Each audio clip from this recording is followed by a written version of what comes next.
OMG, alright. My name is NoahBoahCoah, and here there is a hot little toe tag right here, and whoa, I accidentally grabbed his boobs, but it's not like I like him or anything. Baka. And I'm back.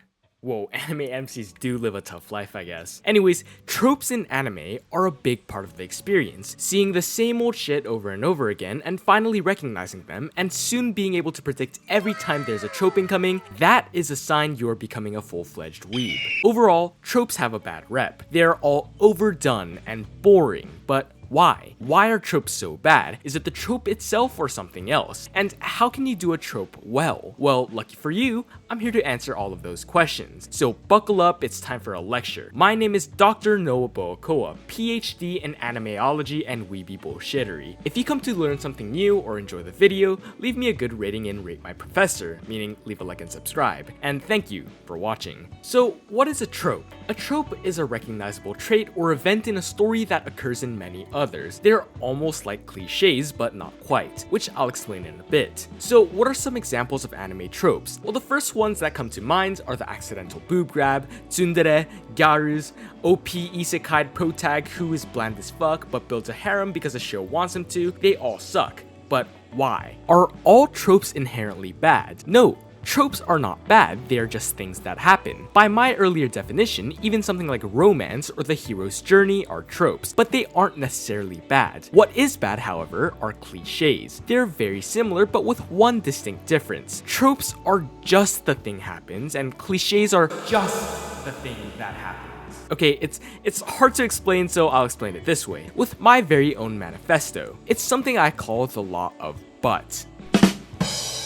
For any trope used, that is something that is a recognizable trait or event in a story that occurs in many others, there must be a but that is somehow related. Let's look at the most common example, the hero's journey. Many stories follow this fundamental path, however, every story has a but. If it never did, we would only have one story. The hero is called to action, departs, learns, fights a dragon, gets the holy grail, and marries the princess, but that would get boring after the second time through. So what authors do is take the structure and fit it into different things. There is a but, even if it's something really simple. Frieren, it's a hero's journey after the hero's journey. Toradora, it's a hero's journey but in a real world, and the path taken is initially towards Kushida, but is later changed to Taiga. Noragami, it's a hero's journey, but the hero is a god, it's in a modern world, and the holy grail is finding purpose. Almost every story with a plot takes this formula in one way or another, but the but is what adds variation. Same thing with romance. If there was no but, their whole bottom half would be missing, but there would also be no variation. Guy gets with girl, that's it. So the but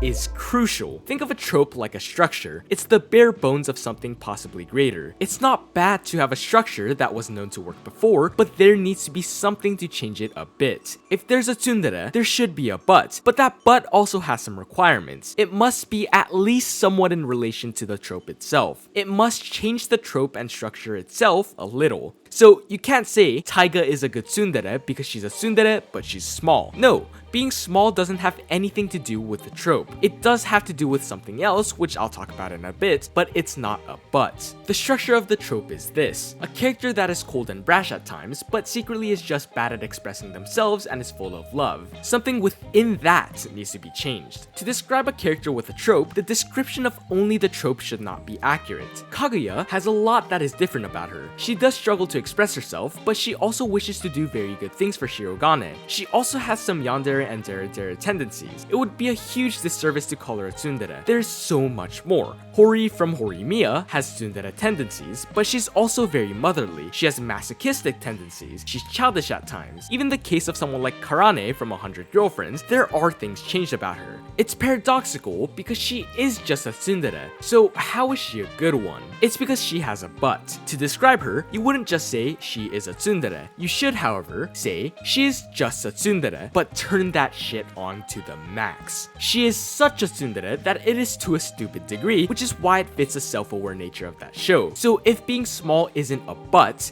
then what is it? It is an and. I said earlier that to do a trope well, you should always have a related but. However, to make an excellent trope, you should always have a related but and an and. Ands don't need to be related. These are basically just quirks and traits. Being small is an extra trait. Hitting people with sticks specifically could be an and. Having other problems such as the dad issues could be an and. So to distinguish an and from a but, just try to fit it in the description of the character. You wouldn't describe Taiga by saying she is a tsundere but she is small, or she is a tsundere but she has dad issues, because these aren't prominent character traits. And for Taiga specifically, I don't think she has a but, which is why I don't think she is a good tsundere. And this is also why the trope "but it's a woman" never works. There's this really weird trope in anime where we see a capable person, and the twist is "but it's a woman." First of all, I don't think the people doing this get how messed up this is, but I digress. This is either bad morally or in regards to literature, because that is not a related but. If we go under the assumption that women aren't capable, it would literarily work, but it's just kind of fucked and untrue to say that. But if we go under the assumption that women are just as capable as men, which they are, it becomes not a but. So this trope can never work. Being a woman can work as an and, but not as a but. There should still be more. A description could be they're capable but nervous and has problems with self-esteem while also having a bit of tsundere tendencies, and they're a woman. But it can't be they're capable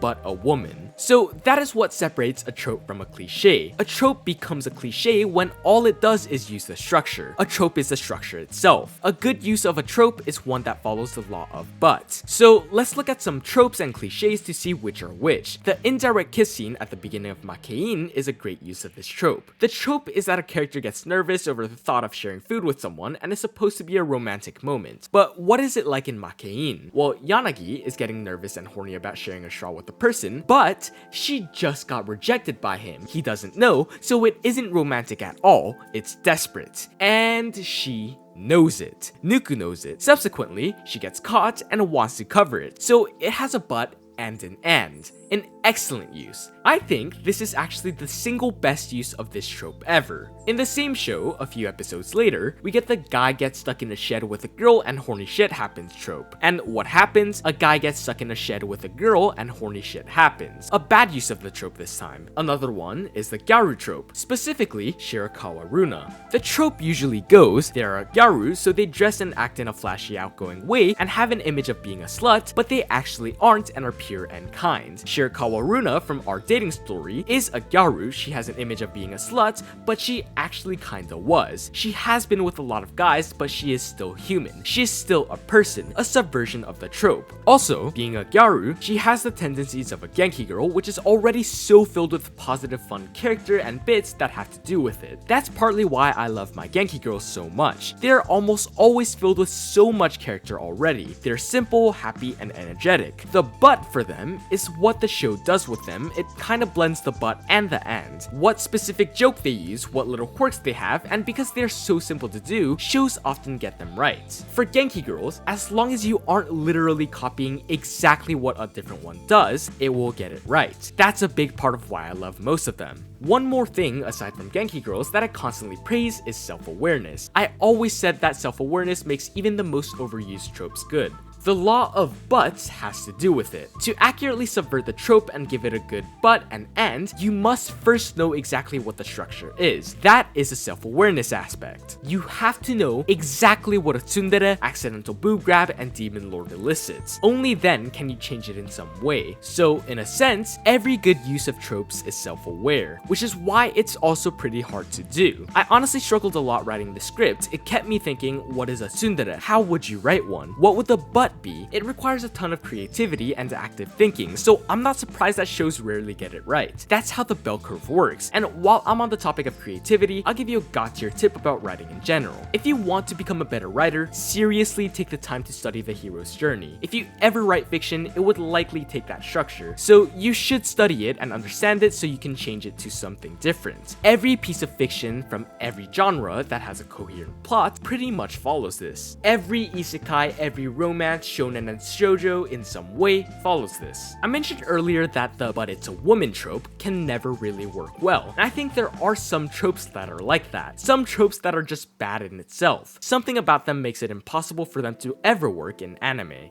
First, the bland bitch OP protagonist trope. It can rarely work because if they had a butt, they wouldn't be a bland bitch. They would have character, so you cannot have a butt for this trope, meaning it will either be a bad trope or not fit the trope. It just doesn't work logically. You can't say they are a bland bitch protag, but they have character. They contradict each other. So I still don't know why many stories do this. I think tsunderes are bad tropes as well. Now, hear me out. Tsundere traits are okay, such as Kaguya and Hori. It can be cute, but being described primarily as a tsundere just doesn't bode well with me. This is due to the fact that, especially in romances, tsunderes are toxic as fuck. They're violent physically and verbally, they suck at communicating, they act like assholes, and are just generally annoying, which is the exact opposite of what people want in a romance. They want to root for the characters to get with each other, but you can't root for them if you hate them. So for me, I would never like a tsundere. If it's comedy like 100 Girlfriends and they are playing it off as a joke, it can be acceptable, but in a romance where comedy isn't a primary goal in mind, tsunderes are just toxic bitchy assholes that directly contradict the goals of the show. And that is pretty much it for this class. So to recap, tropes are usually not bad in itself. They are neutral in whether they are good or bad. How they are used is what's good or bad. A trope is any recognizable thing that is used in many other works. It's essentially a structure. A cliche is an example of a poorly used trope because they are only doing the structure. To avoid cliches, you must use the law of buts. For every trope, there must be a but that is related to the trope. The very explanation of the sequence or character must have to be fundamentally changed to give an accurate description of them. You should not be able to accurately and fully describe the character by just describing the trope. An "and" is an extra characteristic or quirk of the situation or character. This does not necessarily need to be related. A but is needed to make good use of a trope. A but and an "and" makes the use excellent. You need to be very self-aware. This is arguably the most important thing. You must understand your trope